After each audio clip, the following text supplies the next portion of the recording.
So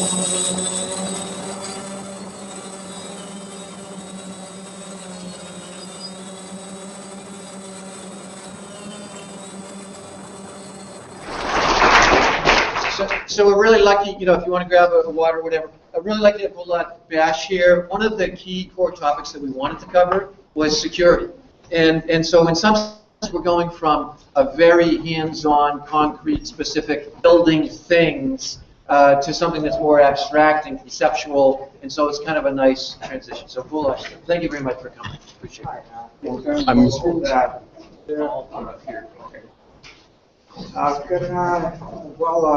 Let's put that up. I saw that there are a couple of people from ACLU here. Is that correct? So my talk will be on secure communications, and I am Boulat A Bash. I'm from UMass Amherst. And first, I'd like to thank Brian and those organizers for inviting me here today. So, everlasting secrecy and undetectability. The objective here is to deal with really powerful adversaries. Oh, sorry, I'll try to. The objective here is to deal with really powerful adversaries.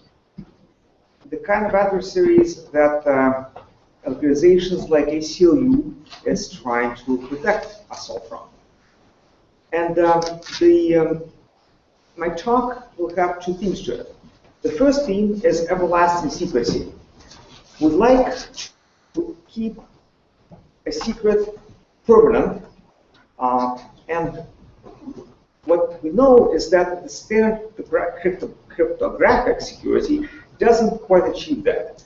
For example, if you were in the 1980s and decided to encrypt your diary using DES, by the late 1990s, the Electronic Frontier Foundation funded this machine here called DES Cracker, and it would decrypt your diary in a matter of minutes, or depending on the diary is, maybe it would take hours, but it would decrypt it.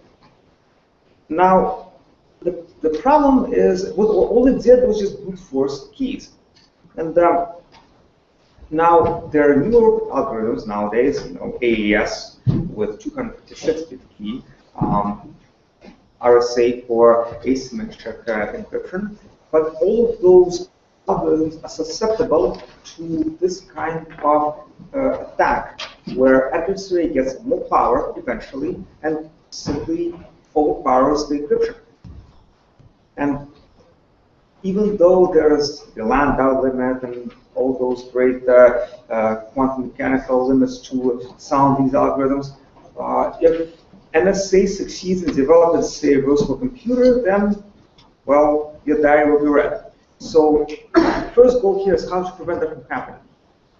The second goal is, well, suppose we cannot prevent this from happening. What we don't want is the existence of a message to be detected. And the point, again, is quite clear. You cannot decrypt what you cannot see. And as this guy has revealed to all of us, the guys who built this center here try to see everything. And to them, encrypted data looks really suspicious.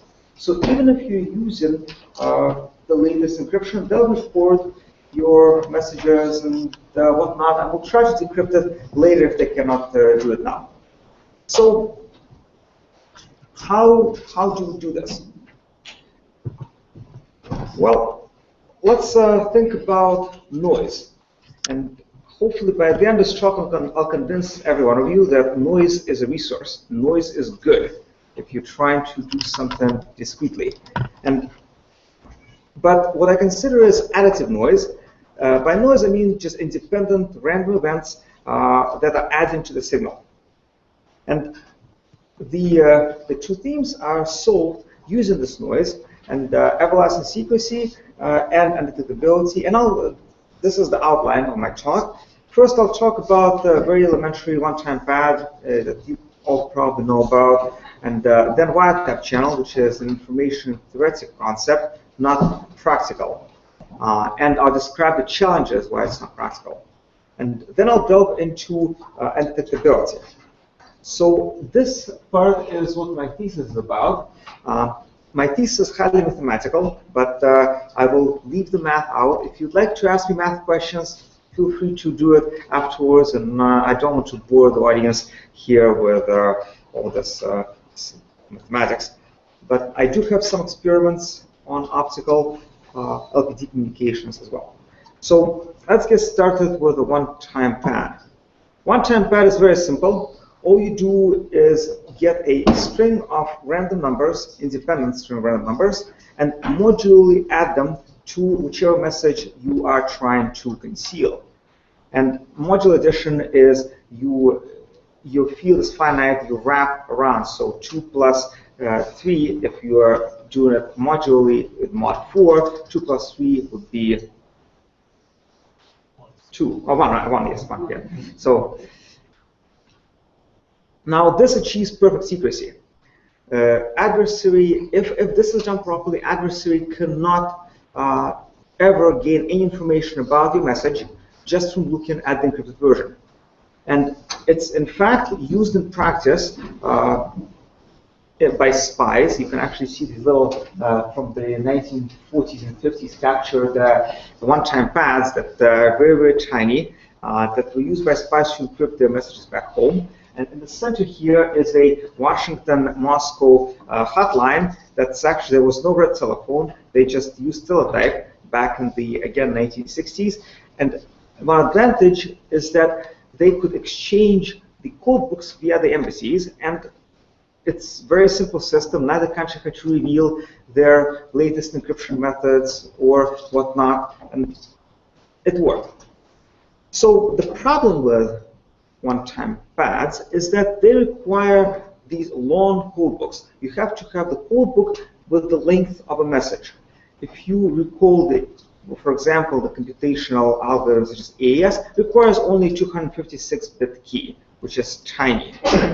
To encrypt a 6 gigabyte old 6 gigabyte hard drive, would take 6 gigabyte key to do that in this system. That's one disadvantage.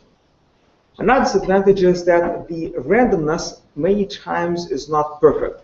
And this was exploited in World War II by the US Army Signal Corps.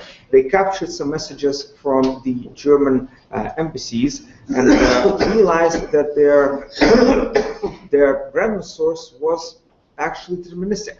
And they were able to decrypt a one-time pad that way. The other problem with one-time pad is that if it's reused, it also leaks a lot of information.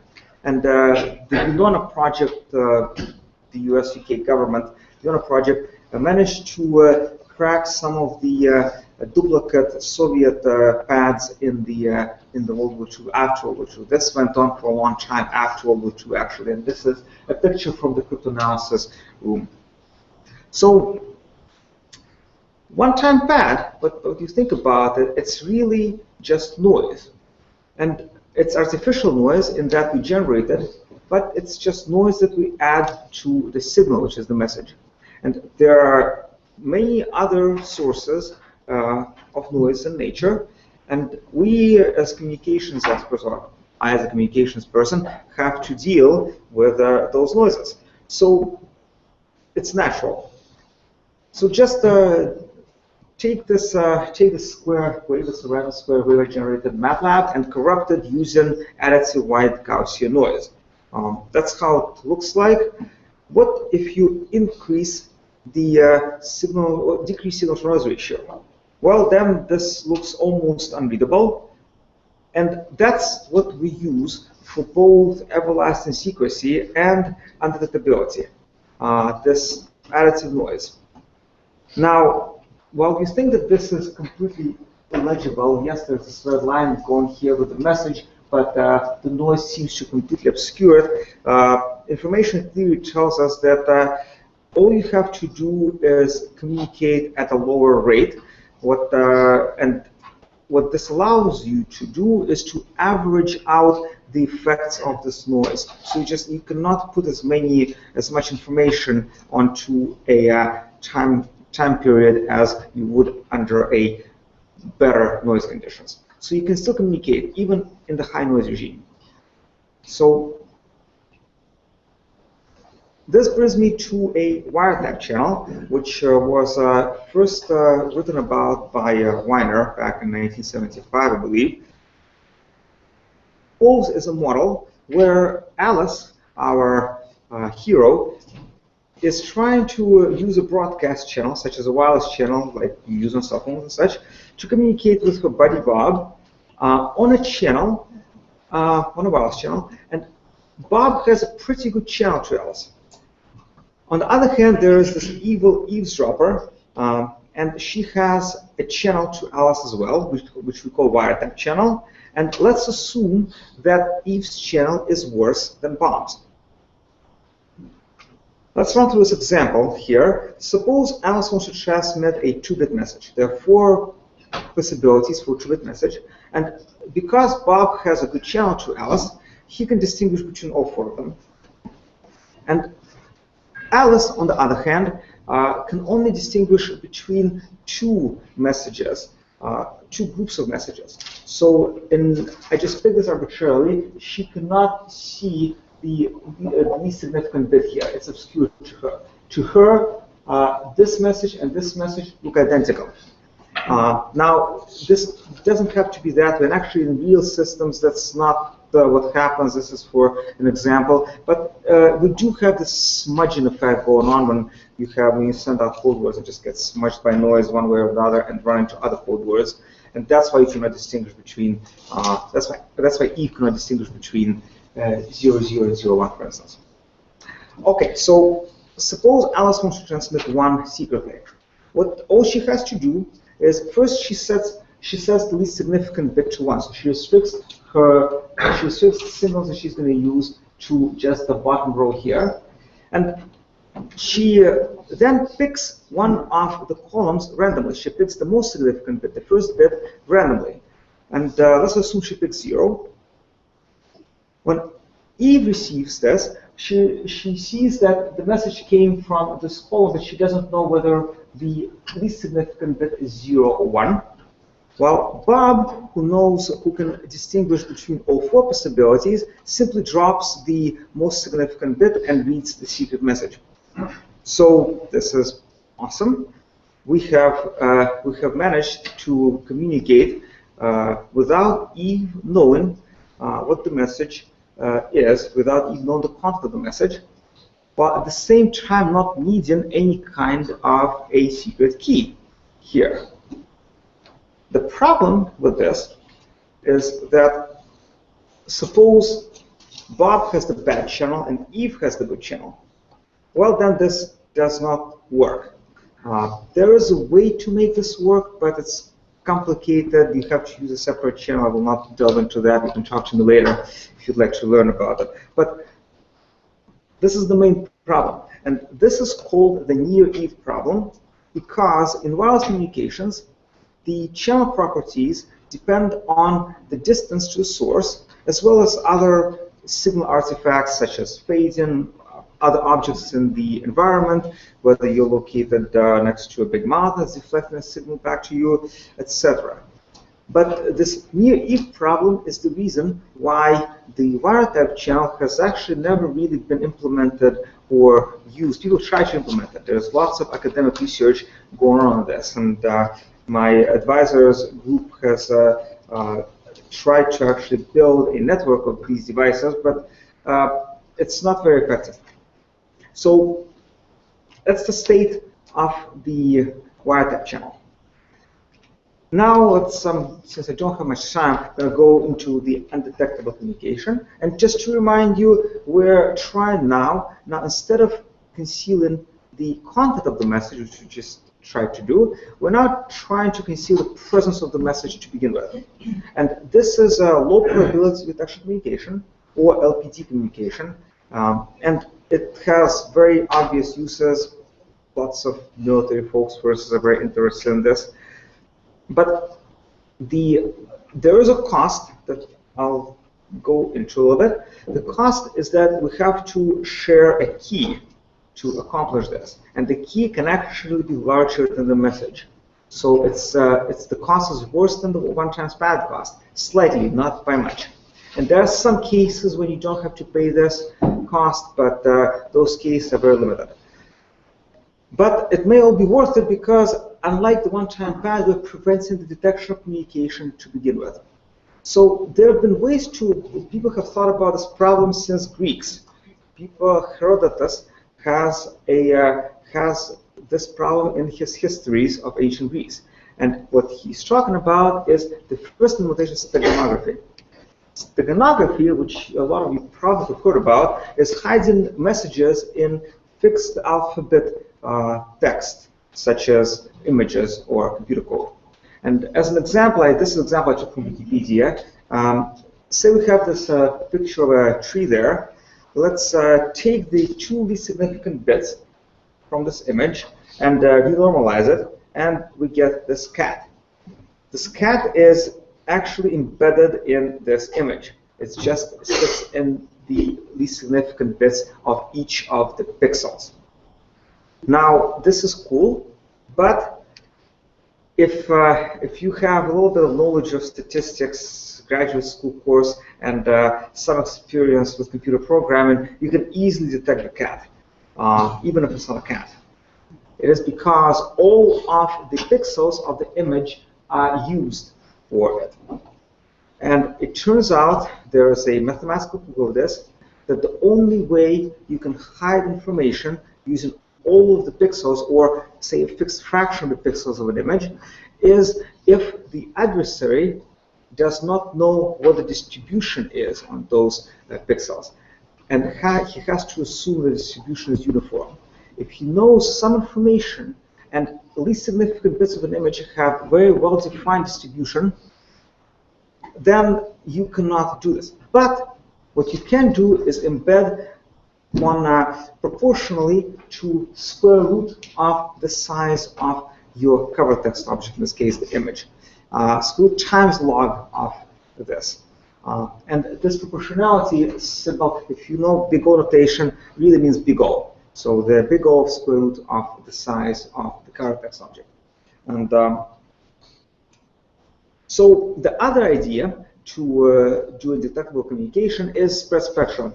This was developed independently by the US and Russian militaries back again during World War II. World War II is a recurrent theme, I suppose, in this talk.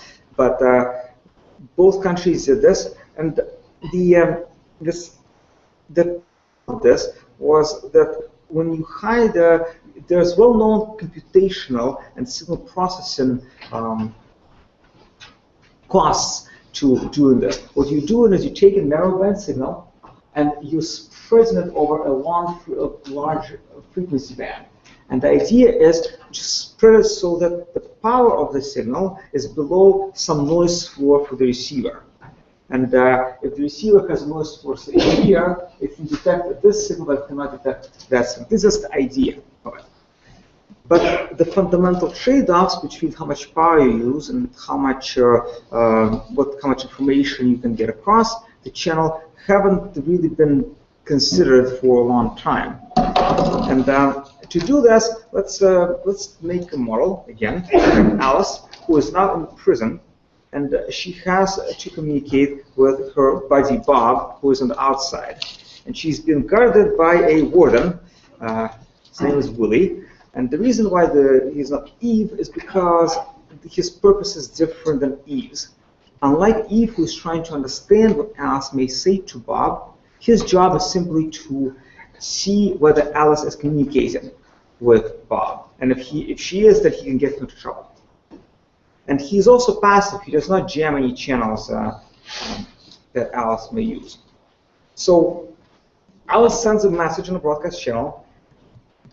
Bob tries to decode this message.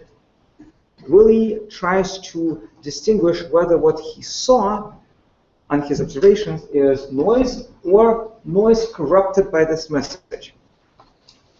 And the main result is that there is a square root law which states that Alice can reliably transmit proportionally to the square root of the amount of time that she uses. And this can be translated into the frequency domain as well. It's just going to be the square root of the length of the frequency band.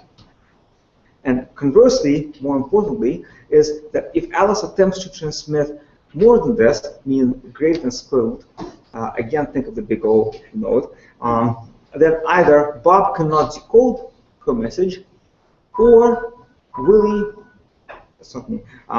can detect her with probability 1 eventually. So that's a square root law. Now, Snowden has told us that NSA is tapping our fiber optic lines. A natural extension of this is, okay, so this works on the radio. Can this work on in optical regime? And in fact, it does work. I have a proof for it, for the same kind of square root law. It is slightly more complicated, uses light quantum mechanics, nothing really all that special. But the special part is that I've been able to verify this experimentally as a research scientist at the BBN this past summer.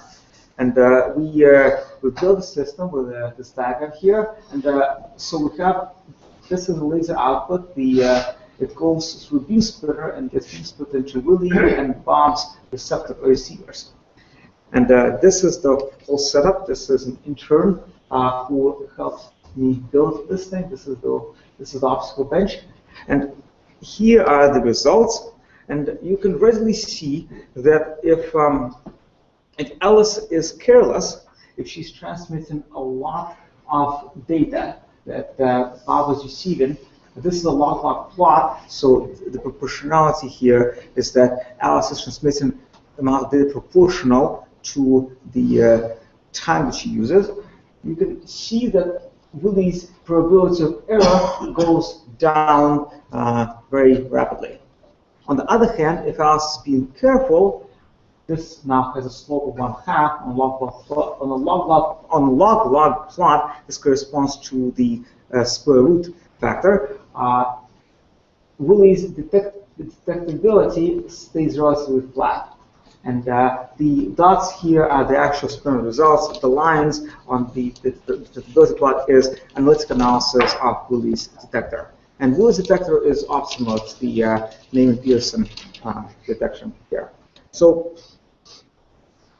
I mentioned there is work that doesn't require codebook. It came from a group in Singapore recently, and what they proved is that you don't have to use the codebook if all the parties have binary symmetric channels, meaning the channels where if you send a 0, it either becomes 0 or 1 with some probability, 1 with some probability and 0 with some probability, and so on.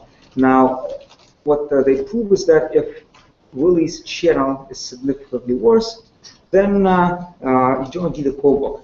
However, the binary symmetric channels don't really occur in nature. The only reason they happen is when the receivers that the parties use are somehow limited. They somehow cut things off.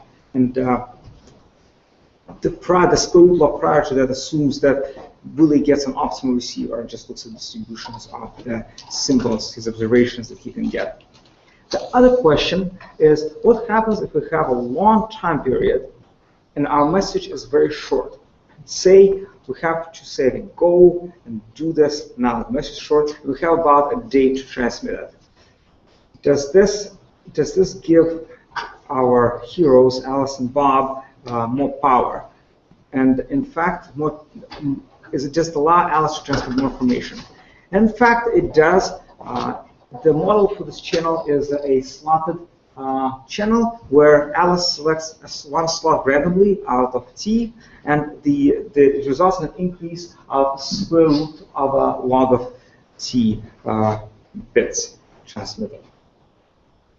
So to conclude, strong security, which is these undetectable security, and the everlasting secrecy, is difficult, but not impossible. And what makes it happen is noise. Noise is a resource, both for everlasting secrecy and undetectability. Now, cryptography for secrecy works quite well for ephemeral stuff. NSA will not care that you purchased a box of tissues, or what actually not tissues from Stop and Shop with your credit card 50 years from now. If your credit card is encrypted using AES-256, which it probably isn't, NSA will know about, but they won't care. But say you have downloaded something that you did not mean to download, or say you have helped somebody whom NSA dislikes, well, then they might care about that, and you might want to use something better than just AES. The brilliant question. So we have these two extremes. We have on one side we have one-time pad and the wiretap channel, which provide absolutely perfect secrecy if conditions are met. On the other hand, we have the computation security, which provide some secrecy, but it's ephemeral and it can be defeated given enough time and effort. Is there something in between? Can you combine this? And I don't know the answer to this question. I have been talking to some people about this. My tools are on this side, and the other people's tools are on the crypto stuff. So hopefully some collaboration is going to result from this.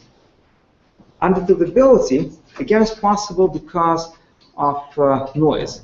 And that's why all these companies are putting on these devices in our homes, the Internet of Things and everything, because they want to denoise their observations about us.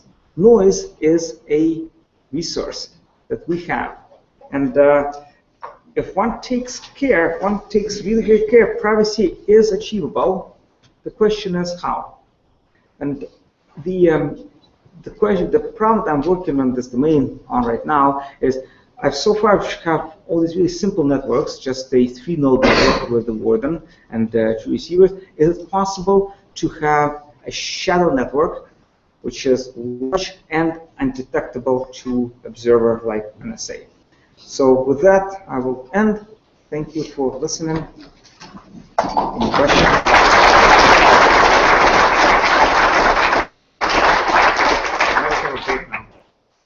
If people have questions, we have, as we can, and the panelists who are, so after Boulat, we have a couple of panels that are going to talk, so people can move towards the front of that. But Boulat, thanks, that was great. The whole area of security is so important, but it's also complex. So, and this was kind of a great introduction, I think, for folks to get a flavor for really how important and complex it is. We also have a follow-on talk this afternoon, more security discussion with a manager from the MIT networking space, and maybe somebody else who, if they can make it. So that's great. Any questions on this stuff? How to inject noise into your environment, whether it's your heart monitor or anything else?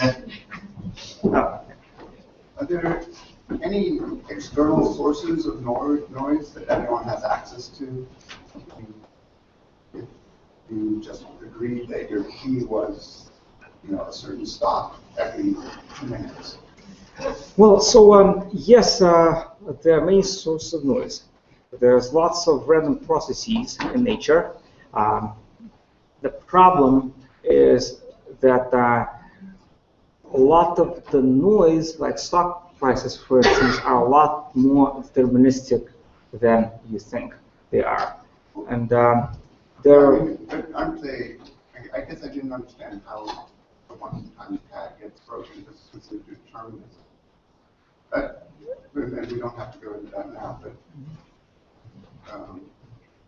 I know that there were proposals to do live phone conversations using a star, that both parties would have access to the variations on star. Right. And if the opponent figures out what source of noise you use, yes, you've lost everything.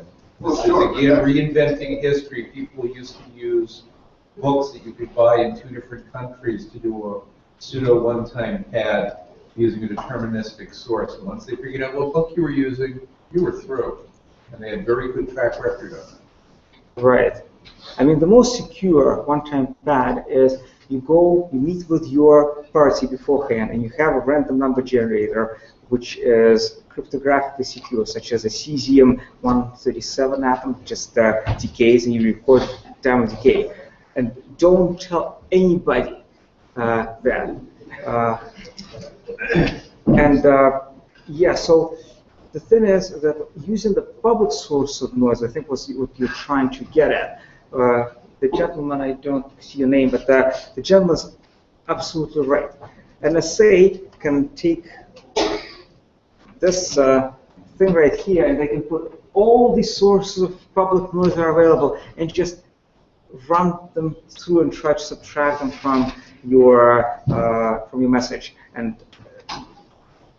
they probably do this. That's probably why this thing is so massive. But then again, they're also quite incompetent in some other areas. So I will not tell. I will not speculate as to what they actually do. Well, We're going to try and get them on a panel for the next time we do another session, whoever they may be. So Boulat, thank you very much. Thank you.